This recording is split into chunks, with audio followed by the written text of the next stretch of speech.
இக்கிகாய்ங்கிறது உண்மையில நல்ல சம்பளம் கிடைக்கிற நமக்கு பிடிச்ச வேலையை கண்டுபிடிக்கிறதோ இல்ல நமக்கான கெரியரை கண்டுபிடிக்கிறதோ கிடையாது. இது நம்மளோட லைஃப் பர்பஸையும் ஒரு டைரக்ஷனையும் ஒரு மீனிங்கையும் கண்டுபிடிக்கிறதுக்கான டூல் தான் இந்த இக்கிகாய். டான் புட்னர் அவரோட டெட் டாக்ல ஒரு அருமையான வரி சொல்றாரு, how to add years to your life and life to your years. இதுதாங்க உண்மையில இக்கிகாய்.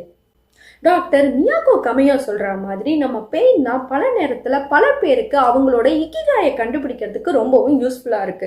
ஆக்சிடென்ட், ஹார்ட் அட்டாக் மாதிரியான டெத் ஸ்கேர் வரும்போது தான் அவங்க பாக்குற வேலையவே விட்டுட்டு புதுசா ஒரு விஷயத்த செய்ய ஆரம்பிச்சு அதையே தன்னோட லைஃப் கோலாவும் செஞ்சுக்கிட்டு இருப்பாங்க.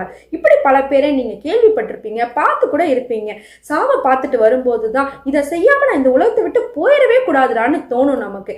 அவ்வளவு தூரம் போகாம இப்பவே நீங்க உங்களோட இக்கிகாய் என்னங்க பத்தி யோசிக்க ஆரம்பிச்சிருங்க. பாய். திஸ் இஸ் நார்கல் ஜனனிகள், நார்தர்ன் கலிபோர்னியா, ஜனனி பொண்ணு.